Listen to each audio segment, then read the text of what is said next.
पिछले कुछ टाइम से थोड़ा सा जो द्वैत खुद के अंदर था, वो मतलब जैसे पहले था 3-4 साल पहले जब अध्यात्म नहीं शुरू किया था कुछ भी पढ़ना, तो एक साइड का लगता था कि भाई ऐसे था।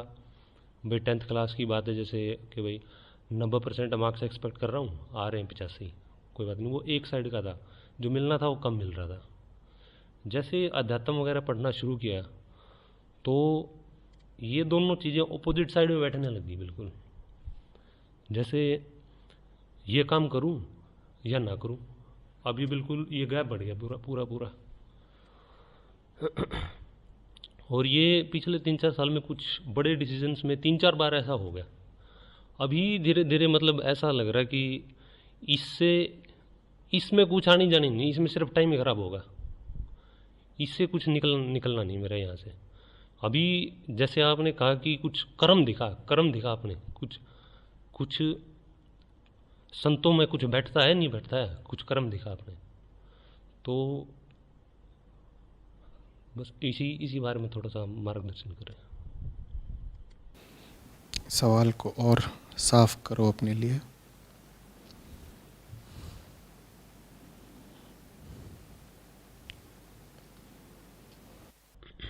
तो अभी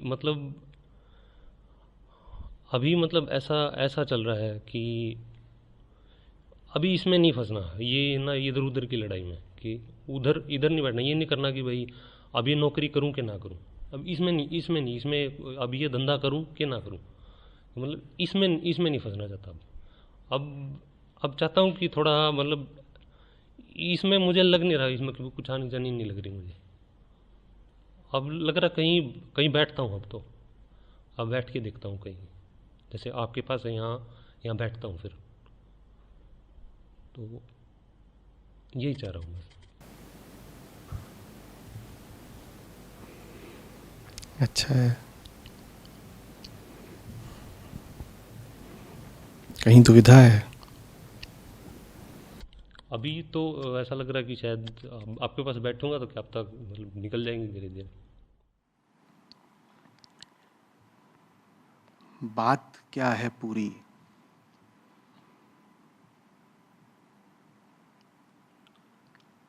उसको याद रखा करिए। पूरी बात के छोटे हिस्सों में उलझ गए तो पूरी बात को गंवा देंगे।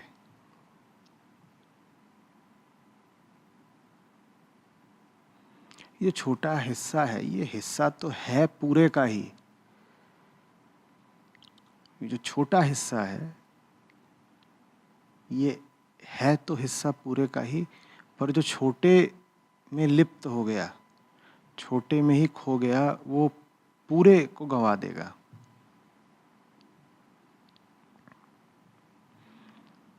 पूरी बात क्या है? बहुत सीधी है।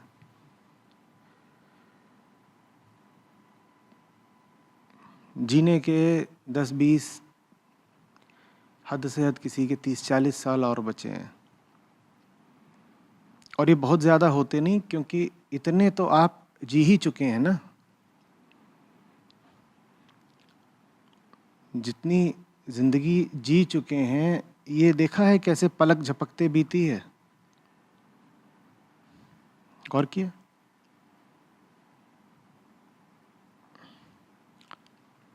अभी तो जवान थे आप, बस कुछ ही दिन पहले अभी स्कूल में थे, कॉलेज में थे, और अभी बच्चे थे आप, यूं ही दौड़ भाग रहे थे मैदान पर, गलियों में। अभी अभी, है ना?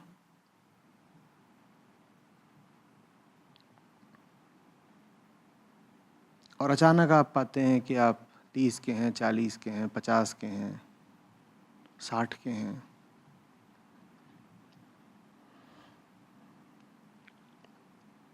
कई युग, कुछ कल्प बीत गए क्या वहां तक पहुंचने में जहां आप आज पहुंच चुके हैं? ये जो समय बीता है, ये कैसे बीता है? ये ऐसे बीता है, चुटकी बजाते, ऐसे ही बीता है ना। तो जो शेष है समय, वो भी कैसे बीतेगा?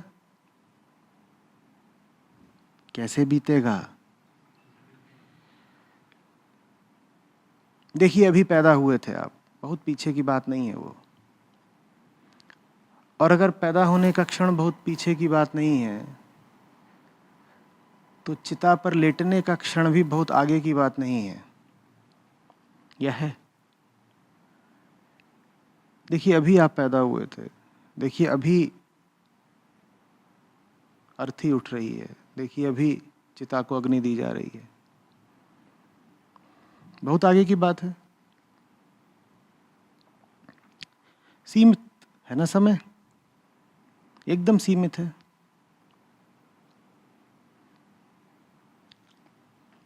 तो क्या करना है?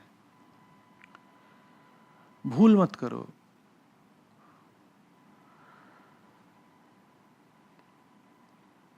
राख और मिट्टी को, खून और पानी को,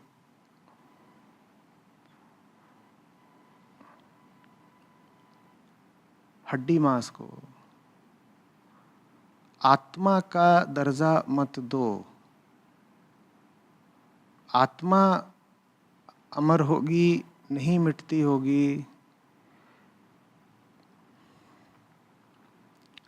काया कितने दिन की मेहमान है? कल, बस कल।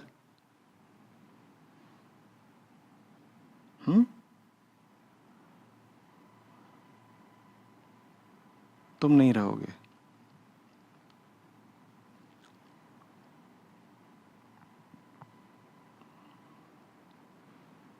इसी को अध्यात्म कहते हैं। अध्यात्म क्या है? स्वयं को जानना ही अध्यात्म है, आत्मा को जानना नहीं। मन को, काया को, इस नश्वर अस्तित्व को ही जानना अध्यात्म है। जो इसको जान गया, वो जानने वाले में स्थापित हो जाता है। आत्मा जानी नहीं जाती, आत्मस्थ हुआ जाता है। दो बहुत अलग अलग बात है।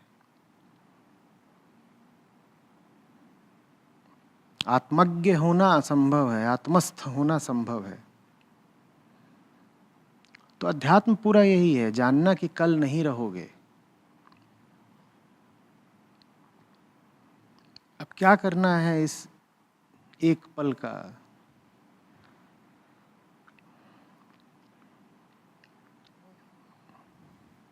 इस जरा से समय का जो उपलब्ध है जीने के लिए, मजबूरी में गुजार देना है, शिकायतों में गुजार देना है, मुंह लटकाए लटकाए गुजार देना है, उलझ उलझ के, चिढ़ चिढ़ के, चोट खरोचे और घाव खा खा के गुजार देना है।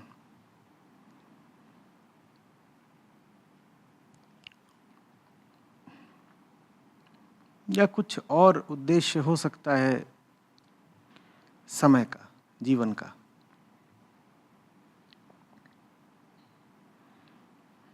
यह है बड़ी बात। और ये बड़ी बात नहीं याद रहती है, हमें छोटी बात याद रहती है।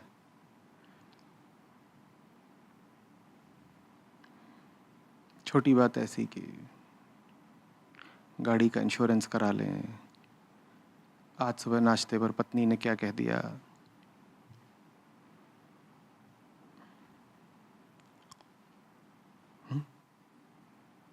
ये सब याद रहता है।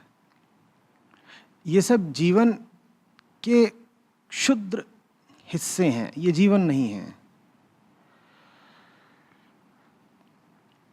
और इन छोटे हिस्सों में जो खो गया, वो छोटा ही हो जाएगा। बड़े को याद रख के फिर छोटे से बातचीत की जाती है। बड़ी बात याद रहे तो छोटी सब चीजें अपने आप ठीक हो जाती हैं।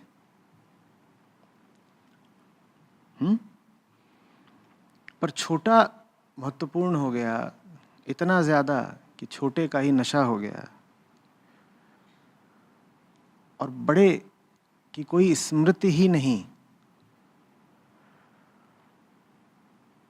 सब व्यर्थ जाता है फिर।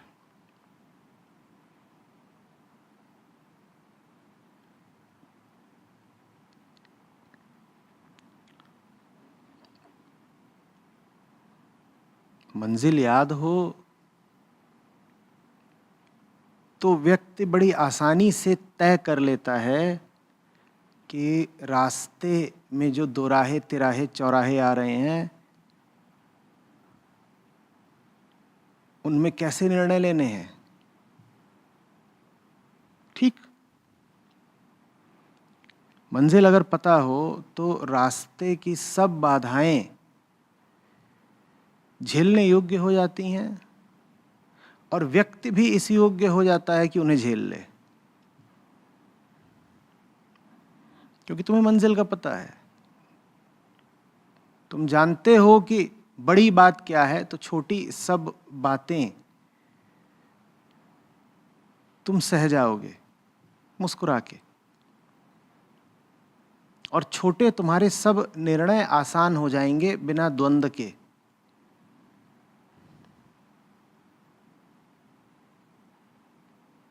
ये लाभ होता है, ये वरदान मिलता है उसको जिसे बड़े की याद है। जिसे बड़े की याद नहीं, उसके लिए हर निर्णय बड़ा यातनापूर्ण होता है। खड़े हो चौराहे पर, समझ ही नहीं पा रहे हो इधर जाएं किधर जाएं, बार बार लौट रहे हो, तमाम तरह के प्रयोग कर रहे हो, सर खुजला रहे हो, इससे पूछ रहे हो उससे पूछ रहे हो, जीवन और समय और ऊर्जा व्यर्थ कमा रहे हो।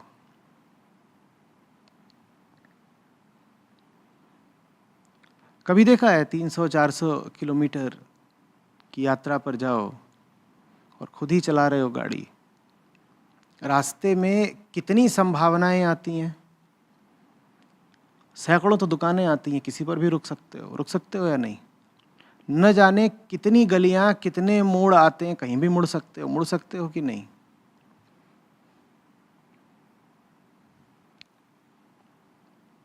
पर बेचैनी होती है, घबराहट होती है कि अरे बाप रे, सामने फिर से एक और मोड़ आ रहा है, क्या करें, मुड़े कि ना मुड़े। होती है ऐसी बेचैनी, होती है क्या? मंजिल पता हो और सामने चौराहा दिख रहा हो तो अचानक बेचैन हो जाते हो कि क्या करें, एक और चौराहा आ गया। ऐसा होता है? तुम्हें फर्क ही नहीं पड़ता चौराहा आ रहा हो, दोराहा आ रहा हो, बल्कि तुम्हें तब भी फर्क नहीं पड़ता अगर सीधा रास्ता अवरुद्ध हो। रास्ता अवरुद्ध है, कोई बात नहीं, तुम्हें मंजिल पता है, तुम क्या करते हो? तुम दूसरा रास्ता खोज लेते हो ना। और यही ना पता हो मंजिल तो कदम कदम पर बड़ी पीड़ा है, क्योंकि सब दुकानें तुम्हें बुला रही हैं, यहां आ जाओ वहां आ जाओ, मोड़ पे मोड़ है, रुकने के अड्डे हैं, आओ आराम कर लो, विश्राम गृह है।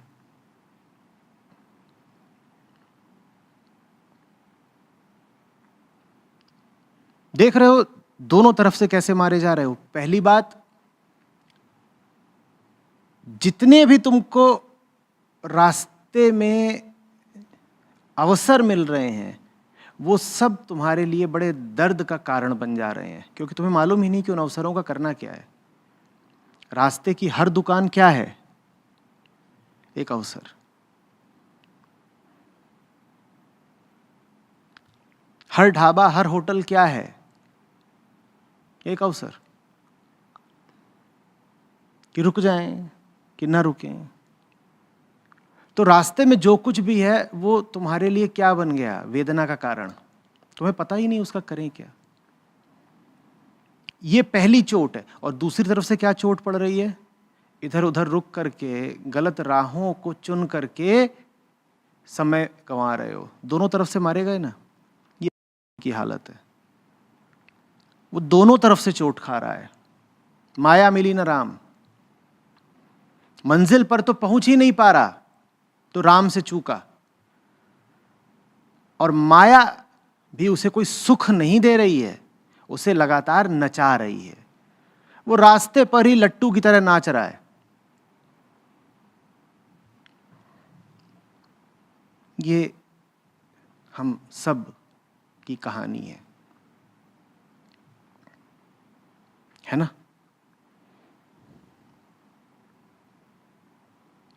ये सजा है बड़ी बात न याद रखने की।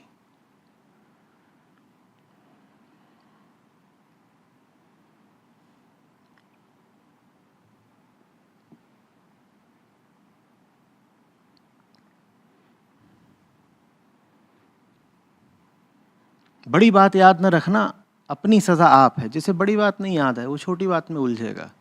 उसका चित्त हमेशा जो क्षुद्रतम चीज होगी उसी की तरफ आकर्षित रहेगा, उसी से जाके लिपट जाएगा, लपटा झपटी करेगा।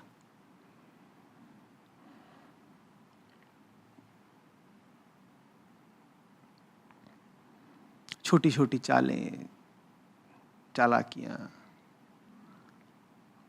छोटे लाभ, छोटी हानियां,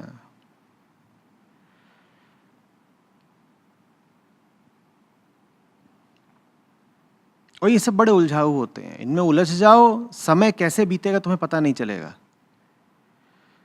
दिन, महीने, साल, दशक कहाँ फिसल गए समझ ही नहीं पाओगे।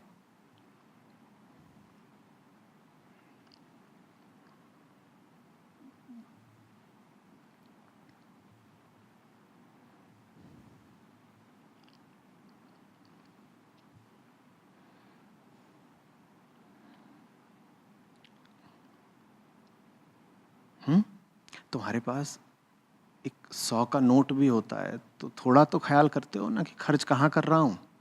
करते हो कि नहीं? जिंदगी की कीमत 100 के नोट से भी कम है क्या कि उसका ख्याल ही नहीं करते कहाँ खर्च कर रहे हो?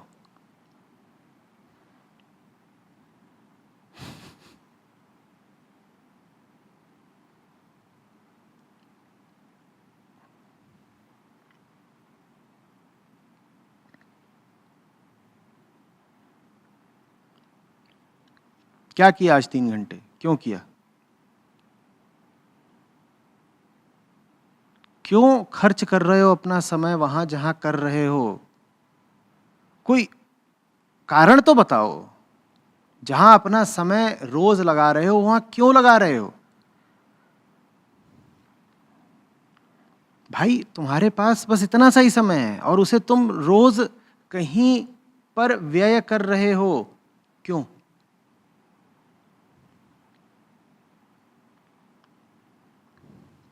क्यों?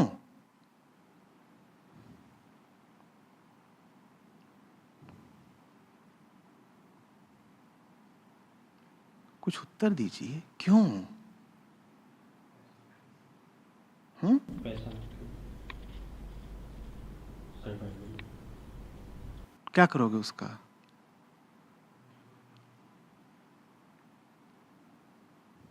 गाड़ी में पेट्रोल, ईंधन डलाकर करोगे क्या अगर मंजिल का ही पता नहीं? पैसा ईंधन है, करोगे क्या उसका? तुम्हारी हालत उस आदमी की है जो चलाए मंजिल की ओर और रास्ते में ही रुक करके कहीं नौकरी करने लग गया है। अब वो वहीं रुक गया और नौकरी कर रहा है। उससे पूछो नौकरी क्यों कर रहे हो, तो बोल रहा है उसी से तो पेट्रोल खरीदूंगा ना, पैसा। तो उस पेट्रोल का करेगा क्या? तू तो रुक गया है। मंजिल को तो तू कब का भूल गया। तू कहता है तू नौकरी करता है, नौकरी से तू ईंधन खरीदता है। भोजन क्या है? पेट्रोल। जिस आदमी को मंजिल का कुछ पता नहीं, वो कर क्या रहा है? बार बार गाड़ी की टंकी भरा के।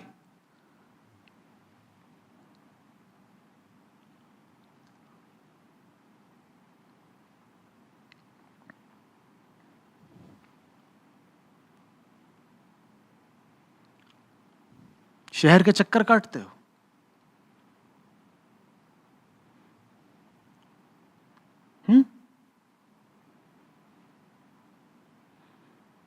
और फिर जब गाड़ी थक जाती तो कहते हो कि थोड़ा और इसमें अब पेट्रोल डलाना है, तो उसके लिए नौकरी करनी पड़ेगी।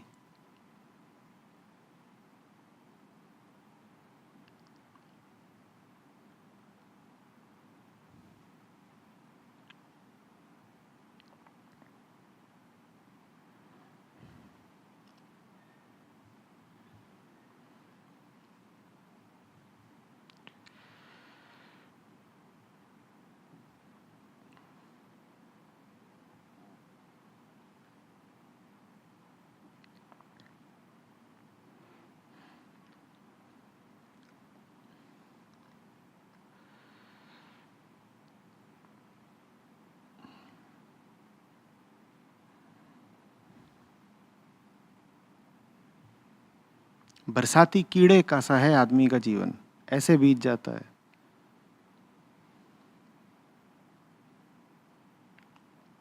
और हम इसी भ्रम में हैं कि अभी समय बहुत है हमारे पास।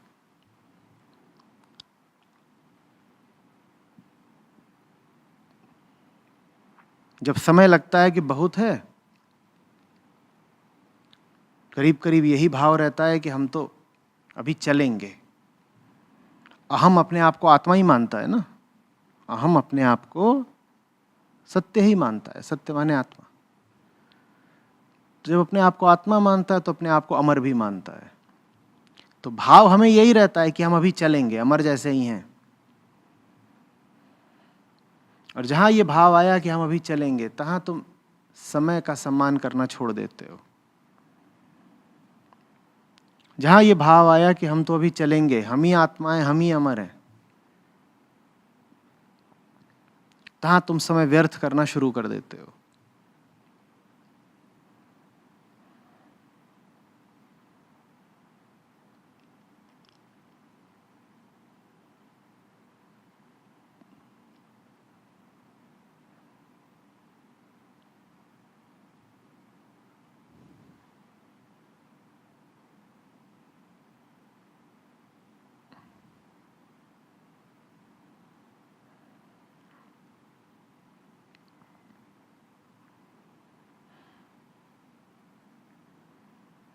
याद रहे अगर कि एक ही पूंजी है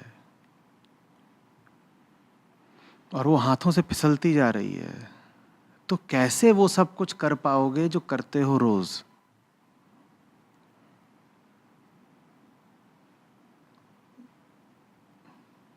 दम नहीं घुटेगा, घिन नहीं आएगी, अपने मिनट, अपने घंटे मूर्खताओं में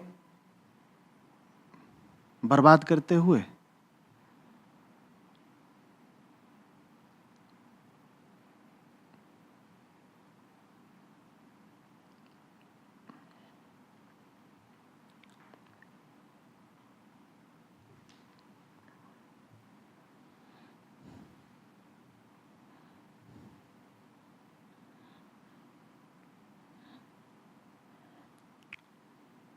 पहली बात तो देने वाले ने समय बहुत कम दिया। उम्र के जितने भी साल होते हैं उसमें से 1/3 तो सोते हुए निकल जाते हैं, 1/4 दैनिक क्रियाओं, दैनिक आवश्यकताओं में निकल जाते हैं, और 1/4 समझ लो कि बचपन और किशोरावस्था में निकल गए, जब कुछ समझ ही नहीं थी, और 1/4 जर्जर बुढ़ापे में निकल जाएंगे, जब कोई शक्ति, कोई ऊर्जा नहीं रहेगी, कुछ होश भी नहीं रहेगा, पड़े हैं बिस्तर पे। तो कुल समय कितना बचा? 15 साल हटा दो किशोरावस्था तक के, आखिरी के भी 10 साल हटा दो, कितने हटे? 25। और मान लो कि तुम्हारी उम्र जितना तुम जियोगे वो है कुल 75। बहुत दिया, बहुत सारे लोग इतना चलेंगे नहीं, पर दिए, कितने दिए? 75। 75 में से अभी कितने उड़ गए? 25। अब 1/3 उसमें से सोने के हटा दो, कितने उड़ गए? कुल 50। ठीक, 75 में से हटा रहे हैं, 15 हटाए किशोरावस्था तक के, 10 हटाए बुढ़ापे के, 25 हटाए सोने के, तो अब कुल कितने हट चुके हैं? 50। और उसमें से 10 करीब और हटा दो नित्य क्रियाओं के। ये जो सुबह उठते हो, फिर खाना खाने में समय लग रहा है, नाश्ते में समय लग रहा है, मुंह धो रहे हो, स्नान शौच कर रहे हो,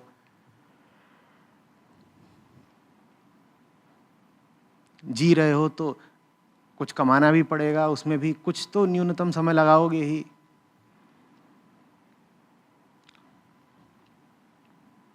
ये वो समय है जो तुम्हारी मर्जी से नहीं जा रहा, तुमसे छीना जा रहा है। सड़क पर समय लग रहा है, खड़े हुए हैं ट्रैफिक लाइट के सामने, वो कोई समय का सदुपयोग है? तो ऐसे भी करीब हटा दो 10-15 साल, तो 50 में जोड़ दो 15 और, कितने हटे? 65। तो आदमी को कुल समय कितना मिलता है कुछ सृजनात्मक सकारात्मक कर लेने के लिए कि जीवन सफल हो पाए, मंजिल तक पहुंच पाए? कितना मिलता है? 10 साल मिलता है, वो भी तब जब 75 दिए हैं। 75 अगर दिए हो तो उसमें से 10 साल मिलते हैं कुछ करने के लिए, और 10 साल तो तुम कब के गंवा आए, छोड़ो ना। 10 साल तो धुएं में उड़ा दिए। हमें बिल्कुल होश नहीं आता, बिल्कुल होश नहीं आता।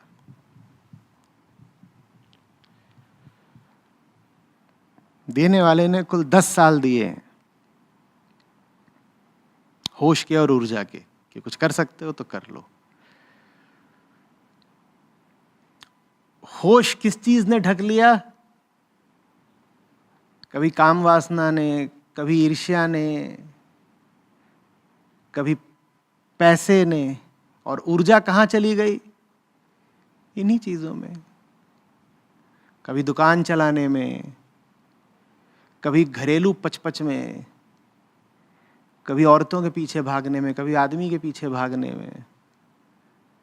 इतने लफड़े पचड़े हैं। 10 साल तो उसके लिए बहुत कम है ना।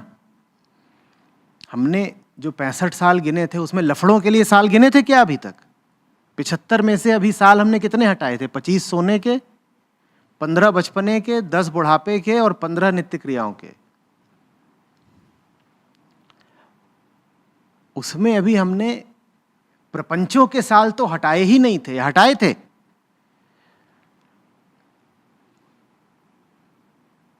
दो दो 4-4 घंटे डार्लिंग डार्लिंग, वो तो अभी गिना ही नहीं था कि गिना था?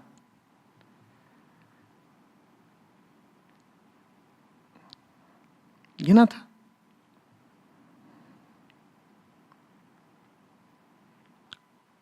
और सप्ताहांत आया है तो वीकेंड पर दोस्तों के साथ 4-4, 6-6 घंटे की शराब की महफिल और बकवास, गॉसिप, वो तो अभी हमने गिना ही नहीं कि गिना। वो सब किसमें से जा रहा है? वो जो कुल 10 साल बचे हैं। और वो सब करने के लिए 10 साल तो बहुत कम है ना? उसमें तो हम पहले ही शायद 10 से ज्यादा साल निकाल चुके हैं। तो अब बचा क्या है हाथ में? झोली खाली। सोना कम कर नहीं सकते। बचपन में जो 15 गंवा दिए वो लौट के नहीं ला पाओगे। नित्य क्रियाओं में समय लगेगा ही लगेगा। बुढ़ापे पर कोई बस नहीं। और जो कुल 10 साल का शेष समय मिला था वो तो कब का उड़ा दिया धुएं में। अब कमा किसके लिए रहे हो भाई? जीने का फायदा क्या है ये तो बता दो।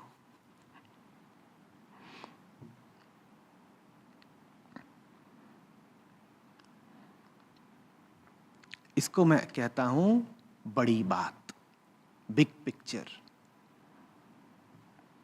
वो हमें दिखती नहीं।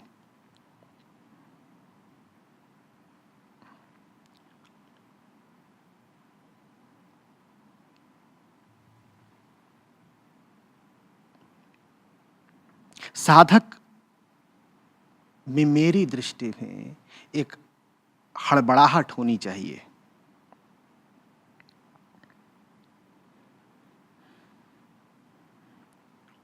उसके भीतर लगातार ये भाव होना चाहिए कि समय कम है।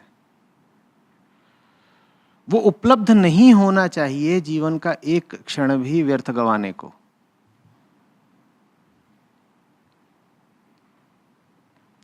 और जब मैं साधक कह रहा हूं तो आशय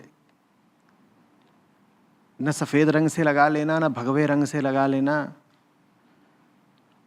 न अध्यात्म से लगा लेना, न ज्ञान से, न भक्ति से। जब मैं साधक कह रहा हूं तो मेरा आशय है एक आदमी जो पागल नहीं है। जब मैं कहूं साधक तो उससे मेरा आशय किसी बहुत विशिष्ट या उच्च कोटि के आदमी से नहीं है। साधना से मेरा आशय है सामान्य होशपूर्ण जीवन। जो साधक नहीं है वो पागल है। ऐसा नहीं होता कि 3 कोटियों के लोग होते हैं, पागल, सामान्य और साधक। हम आमतौर पे यही 3 कोटियां समझते हैं। तो हम कहते हैं देखिए हम पागल भी नहीं है, हम साधक भी नहीं है, हम तो आम जन हैं। ऐसा ही कहते हो ना? नहीं, 3 कोटियां नहीं होती, 2 ही कोटियां होती हैं। या तो पागल है या साधक है। सामान्य जैसा कुछ नहीं होता। जिसको तुम सामान्य कहते हो, अगर वो साधक नहीं है तो वो पागल ही है।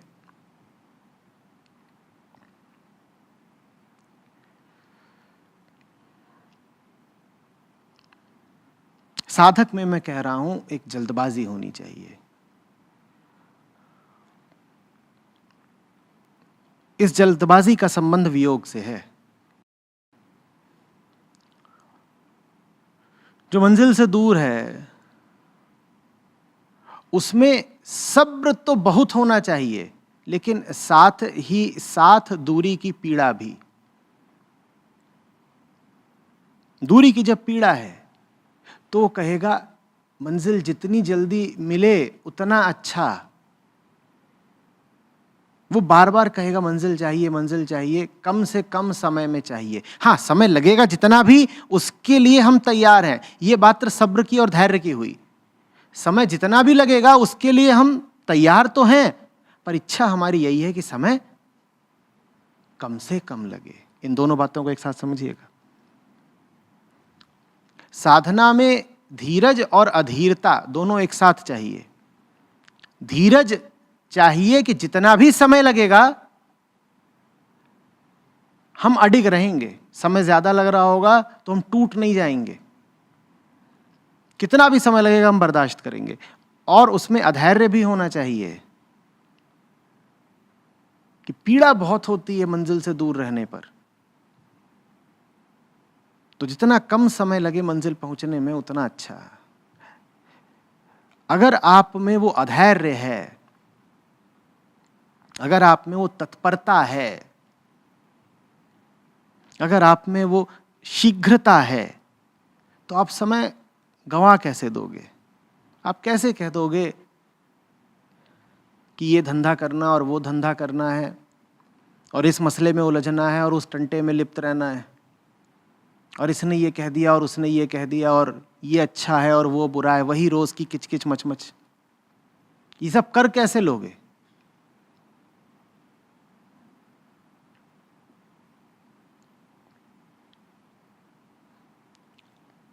तुम मैराथन दौड़ रहे हो।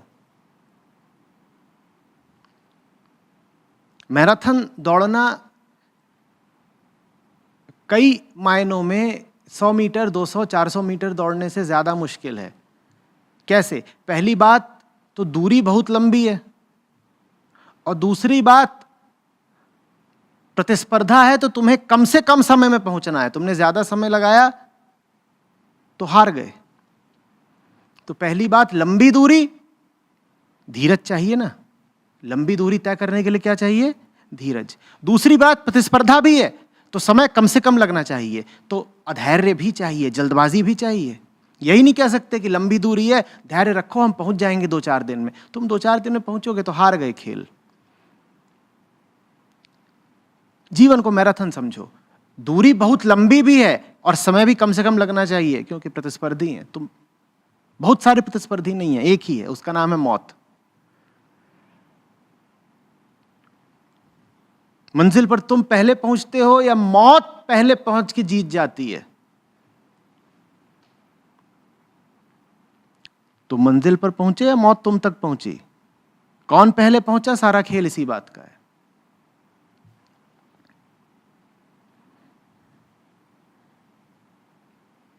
हमें एहसास ही नहीं है जरा सा भी कि ये चल क्या रहा है। बड़ी बात क्या है, हमें दिख ही नहीं रहा। हमारी हालत ऐसी है कि कोई मैराथन का धावक, वो दौड़ते दौड़ते फोन पर लगा हुआ है। हाँ, तू क्या कह रही है? नहीं, मेरी मां से ना लड़ आज, नहीं तो मैं तेरी मां से भी लड़ूंगा। और फोन लिए ये कोने में हो गया है और वहां बात कर रहा है, देख मेरी मम्मी तेरी मम्मी से तो अच्छी है ना, भैया जरा चाय बनाना। वहां बगल में खोखा भी मिल गया उसको, तो वहां चाय भी बनवाने लग गया, बैठ के चाय पी रहा है। ये मैराथन के धावक हैं, ये मेरी मम्मी तेरी मम्मी। ये बात करनी जरूरी है। अध्यात्म का ये अर्थ नहीं है कि यहाँ ऊंची ऊंची बातें होंगी। मुझे उन बातों को भी तो संबोधित करना है ना जो आपकी जिंदगी खा गई। बिल्कुल, कौन सी बातें जिंदगी खा गई? यही तो खा गई, मेरी मम्मी तेरी मम्मी। इन्हीं बातों ने खा ली ना जिंदगी।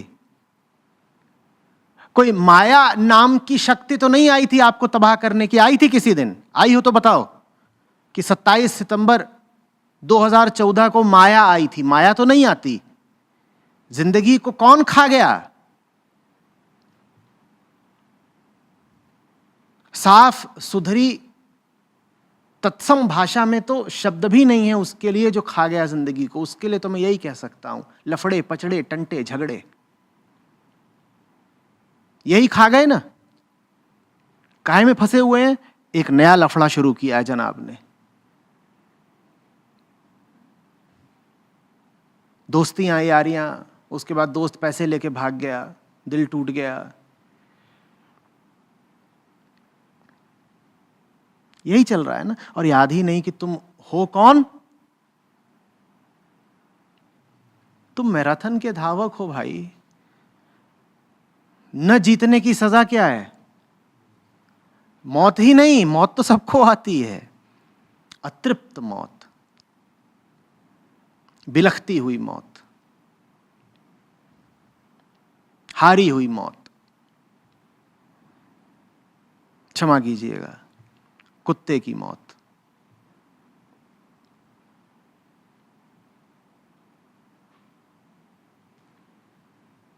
हमें पता ही नहीं कि ये सजा इंतजार कर रही है हमारा यही चल रहा है। तू ऐसी, तेरा भैया ऐसा।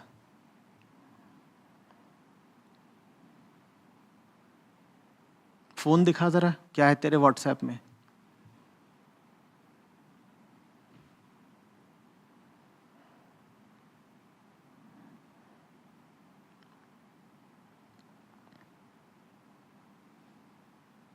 ये नौकरी छोड़ देता हूं, जरा बगल की दुकान की नौकरी कर लेता हूं।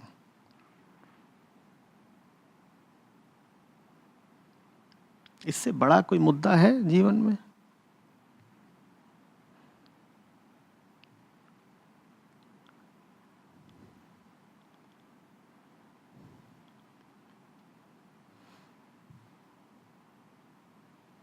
मैराथन का धावक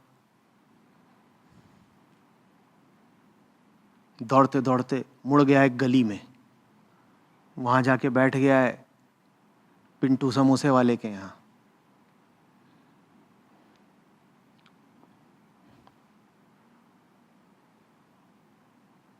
वहां बैठ के समोसे वाली को देख रहा है, समोसा छनते हुए।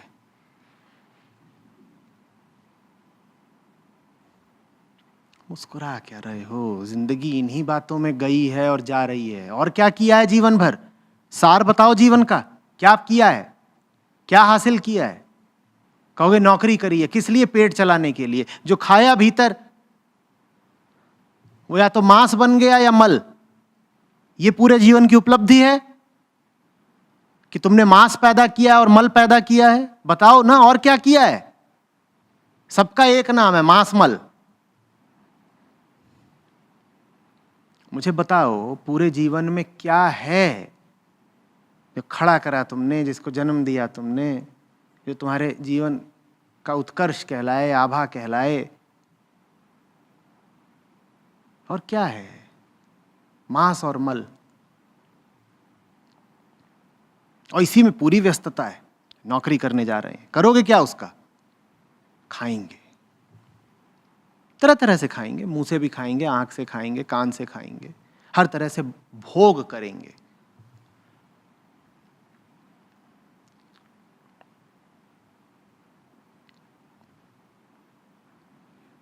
कुछ निर्णय लेना आसान हो रहा है?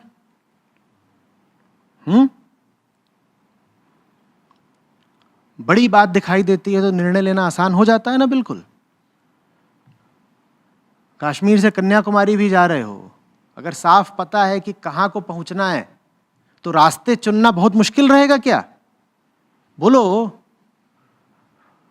और यहां बगल वाले चौराहे में ही खड़े हो और जानते ही नहीं जाना कहां है, तो रहना परेशान। ये गोल चक्कर है यहां एक बहुत बड़ा सा, उसी में गोल गोल जीवन भर घूमते रहो, क्योंकि जानते ही नहीं जाना कहां है। जो जानता है कहां जाना है उसके लिए कोई निर्णय कठिन नहीं, और बड़े आनंद की बात होती है। निर्णय लेने में हमें सोचना पड़ता ही नहीं, हमारे सारे निर्णय तत्क्षण होते हैं। हम द्वंद्व के शिकार ही नहीं होते, कभी उहापोह में फंसते ही नहीं।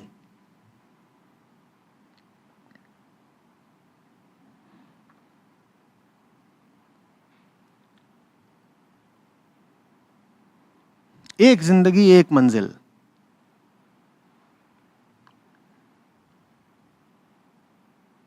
यही सूत्र है, यही मंत्र है। रास्ते में चिंटू पिंटू, समोसा वाली, तेरी मम्मी मेरी मम्मी, अंटे टंटे पंटे, अंडे डंडे, ये दिखाई भी नहीं देने चाहिए ना, दिखाई भी नहीं देने चाहिए ना। या दिखाई देने चाहिए?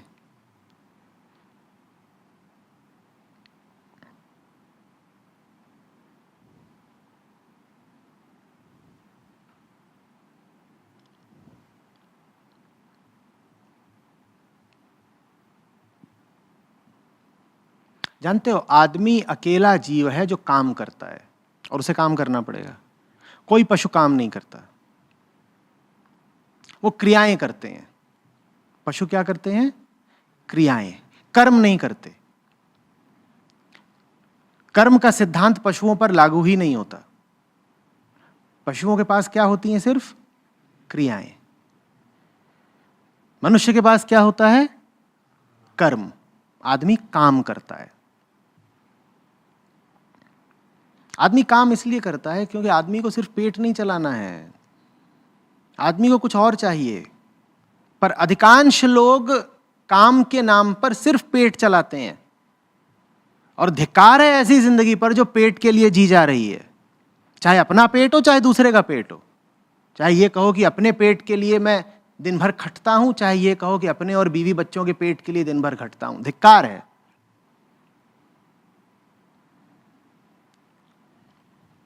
फिर पशु हो, ये तो क्रिया है। गाय घास चरती है, किसके लिए? पेट के लिए। ये काम तो गाय भी कर रही है, बंदर भी कर रहा है, शेर भी कर रहा है, सब कर रहे हैं। पेट के लिए जो जी रहा है सो पशु है। मनुष्य को कर्म करने हैं, और समस्त कर्मों का एक ही आशय हो सकता है, मुक्ति। तो तुम ये बताओ कि कर्म कर भी रहे हो या पशुओं जैसा ही जीवन बिता रहे हो? हाँ, कोई छोटा पशु हो सकता है मनुष्य रूप में, और कोई मनुष्य रूप में बड़ा पशु हो सकता है। कोई छोटी मोटी नौकरी कर रहा है, कम कमा रहा है, तो छोटा पशु है, बंदर है। उसके हाथ बस छोटे छोटे फल लग रहे हैं, पत्तियां लग रही हैं। और कोई बहुत बड़ी नौकरी कर रहा है, सीईओ है, सरकार में बड़ा अधिकारी है, पर अगर वो भी नौकरी कर पेट के लिए रहा है तो वो अधिक से अधिक क्या हुआ? बड़ा पशु, हाथी हो गया। छोटा पशु छोटा कमाता है पर डालता कहां है? पेट में। बड़ा पशु ज्यादा कमाता है, डालता कहां है? मूलतः तो बराबर ही है ना, दोनों ही क्रियाएं कर रहे हैं। ये प्राकृतिक क्रिया है। खाओ, खाना पीना, सोना उठना, जगना, प्रजनन, ये सब क्या है? ये प्राकृतिक क्रियाएं हैं। इनमें कहीं पर भी कर्म नहीं है। इन्हें श्री कृष्ण कहते हैं अकर्म। इनमें कुछ रखा नहीं है। ये तुम नहीं कर रहे, ये प्रकृति तुमसे करवा रही है। पेट तो चलाना ही है, ये प्राकृतिक घटना है। कौवे को भी पेट चलाना है, कोयल को भी पेट चलाना है, गिद्ध, सुअर, सबको पेट चलाना है ना। पेट चलाने के लिए जो जी रहा है वो क्या हुआ फिर? पेट चलाने में ही जिसका पूरा दिन व्यतीत हो रहा है वो क्या हुआ फिर? ये बात याद रहेगी। जो कोई पेट के लिए नौकरी कर रहा है, चाहे वो ऊंची से ऊंची नौकरी कर रहा है, वो है जानवर ही। और पैसे को पेट से अलग मत समझ लेना, सब उपभोग्य चीज है। ठीक है, अगर तुम महीने के कई लाख कमा रहे हो तो वो सब कुछ तुम मुंह से नहीं खा जाओगे, उदरस्थ नहीं कर लोगे, लेकिन खाते तो हो ही ना। कोई गरीब है, वो महीने का 8-10 हजार कमाता है, तो वो जितना कमाता है करीब करीब पूरा ही पेट में डाल लेता है, अपने पेट में, अपने परिवार के पेट में। ठीक है ना। जो लोग कम कमाते हैं उनकी कमाई का 70-80-90% कहां चला जाता है? उनके पेट में चला जाता है। जो ज्यादा कमाते हैं उनकी कमाई का 2-4% उनके पेट में जाता है, लेकिन बाकी भी वो खाते ही हैं। मुंह से नहीं खाते तो कहां से खाते हैं? आंखों से खाते हैं, कान से खाते हैं, मन से खाते हैं। बहुत बड़ा वाला टीवी ले लिया, इतने बड़े भी तो टीवी आते हैं ना, यहां से लेकर यहां तक वाले भी तो आते हैं कि नहीं आते? वो इंच में नहीं फुट में नापे जाते हैं। 36 फुट का टीवी,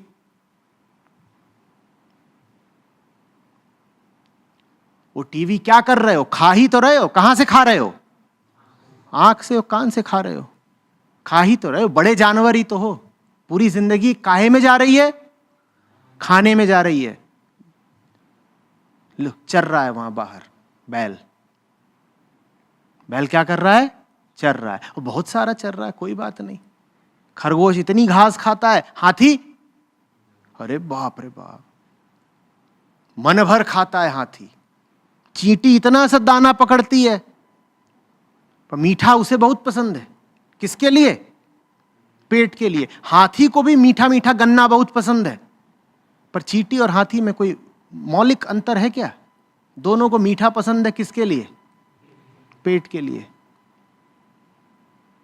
तो ये जो नौकरी पेशा लोग हैं, मैं इनसे कह रहा हूं, ये कर क्या रहे हो?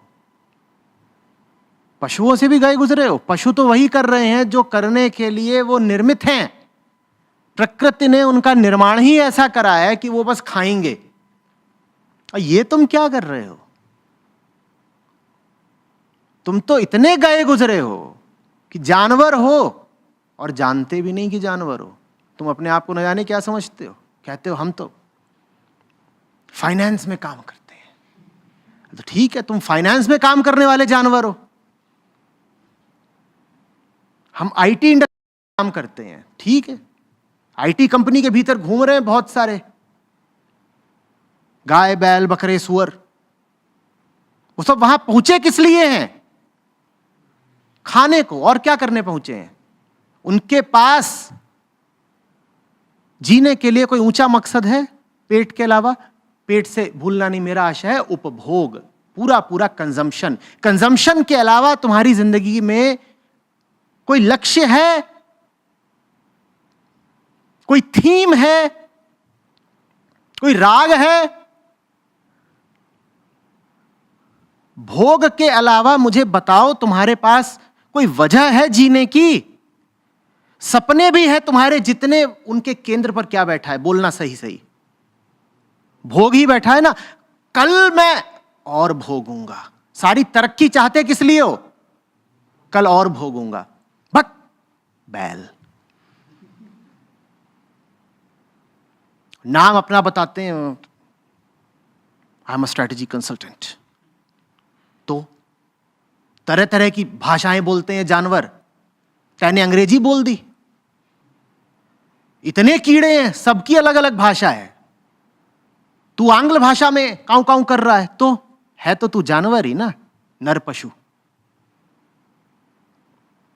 पर हमारा मूल्यांकन गड़बड़ा गया है। मूल्य देने की जो पूरी आंतरिक व्यवस्था है वो भ्रष्ट हो गई है। हम इज्जत देने लग जाते हैं इन सब बातों को। तुम बहकते क्यों हो ये समझा रहा हूं। हम इज्जत देने लग जाते हैं इन बातों को। किन बातों को? I am a strategy consultant. तत्काल नहीं कहते भक्त जानवर। यह ना पूछा करो कि कोई किस नौकरी में है, पूछा करो कि जी किसके लिए रहा है। कर रहा होगा बड़ी से बड़ी नौकरी, किसके लिए कर रहा है? पेट के लिए ही तो कर रहा है। बस उपेक्षा रखो, तिरस्कार रखो, दब मत जाया करो। तुम दब इसलिए जाते हो क्योंकि तुम्हें भी उन्हीं सब चीजों की चाह है जो उनके पास हैं। तुम देखते हो उनके पास वो सब चीजें हैं तो तुम बड़े प्रभावित हो जाते हो। तुम कहते हो वाह क्या गाड़ी है, क्या बंगला है, बंगले के भीतर क्या बीवी है, यही सब तो मुझे भी चाहिए था। तो तुमको लगता है बड़ी बात, बड़ी बात। अरे इनमें से ये बताओ ऐसा क्या है जो जानवरों के पास नहीं होता? लंगूर के पास लंगूरी नहीं होती, बंदर के पास बंदरिया नहीं होती। अरे होती है कि नहीं होती? उनके पास तो बहुत सारी होती हैं। तुम्हें क्या लगता है एक बंदर एक ही बंदरिया के साथ चल रहा है? वहां तो रास्ते ही रास्ते हैं। और तुम प्रभावित हो जाते हो, अरे वाह अरे वाह, उनके पास जो कुछ है वो जंगल का है। इंसान के पास जो होना चाहिए वो उनके पास नहीं है। और तुम चूंकि उनसे प्रभावित हो इसीलिए वो सब कुछ तुम्हारे पास भी नहीं है।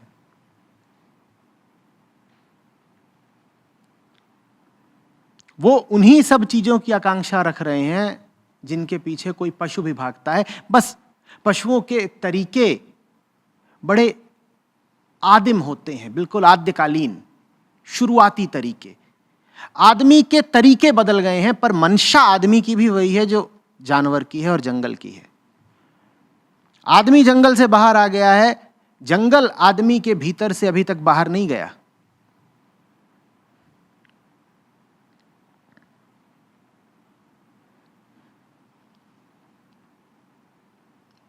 सब पशु जो कुछ करते हैं किसके लिए करते हैं? अपने लिए करते हैं। मादाएं अधिक से अधिक अपने छौनों के लिए कर देती हैं पशुओं में। तुम भी अगर बहुत कुछ कर रहे हो लेकिन अपने ही लिए कर रहे हो या अपने छौनों के लिए कर रहे हो तो तुम जंगल के पशु या सड़क के कुत्ते से अलग कैसे हो ये बताओ। सड़क पर भी जो जानवर है वो भी अपने छौनों के लिए कुछ ना कुछ व्यवस्था कर ही देता है। करता है कि नहीं करता है? और वही काम तो तुम भी कर रहे हो। तो तुम उनसे अलग कैसे हो ये बताओ।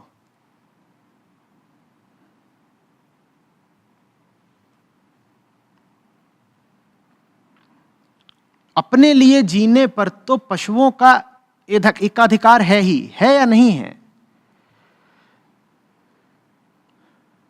बोलो। और अपने पेट के लिए दूसरों को मार देने पर भी पशुओं को पूरी माफी है। वही काम तुम कर रहे हो, अपने पेट के लिए दूसरों को मार भी सकते हो।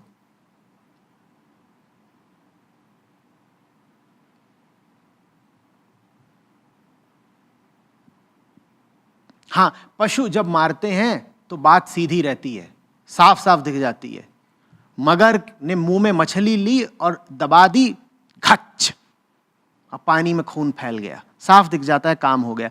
तुम जरा होशियार और चालाक आदमी हो, तुम ऐसे नहीं मारते। तुम धीरे धीरे खून चूसते हो किसी का, लेकिन काम तो बिल्कुल वही कर रहे हो ना जो जंगल का है। बोलो।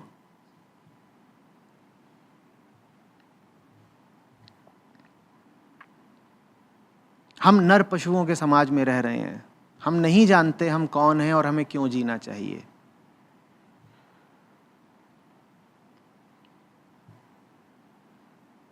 हमारी व्यवस्था में कुछ भी ऐसा नहीं है जो दैवीय हो। हमारी व्यवस्था में कुछ भी वैसा नहीं है जो हमें चैन दिला सके।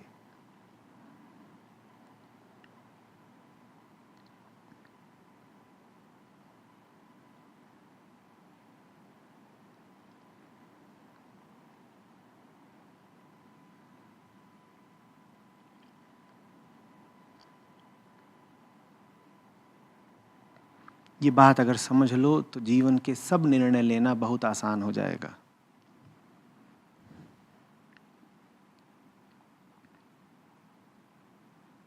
ये बात आ रही है समझ में? यही है वो जिसे मैं कह रहा हूं बड़ी बात। ये बड़ी बात है, इसको समझ लो। छोटी बातें सब हल हो जाएंगी, छोटे द्वंद्व बचेंगे ही नहीं।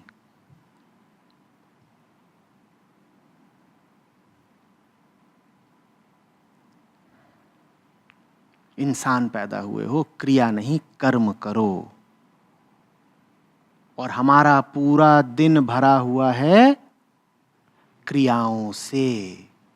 75 में से 60 साल बीते हैं क्रियाओं में, और जो शेष 10-15 साल हैं दुर्भाग्यवश वो भी जा ही रहे हैं क्रियाओं में ही। कर्म हम कर ही नहीं पा रहे, पुरुषार्थ हम दिखला ही नहीं पा रहे।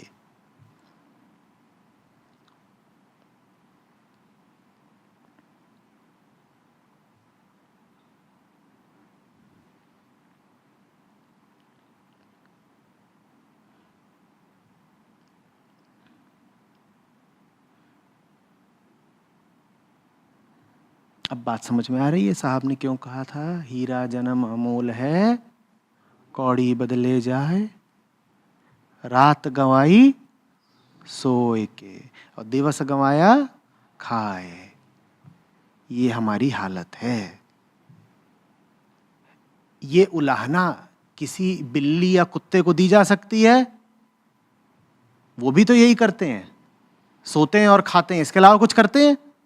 पर उनको ये उलाहना कभी नहीं दी जाएगी, उन्हें ये ताना नहीं मारा जाएगा कि अरे तूने रात गवाई सोए के दिवस गवाया खाए। हमारे खरगोश हैं, वो सिर्फ यही करते हैं, सोते हैं और खाते हैं। तुम इंसान हो भाई,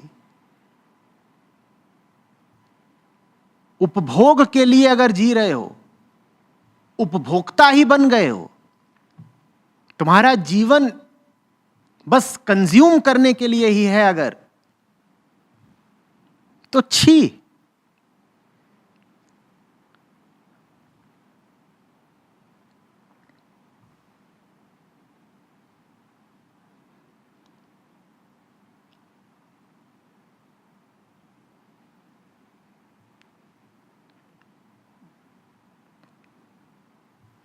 द बिग पिक्चर।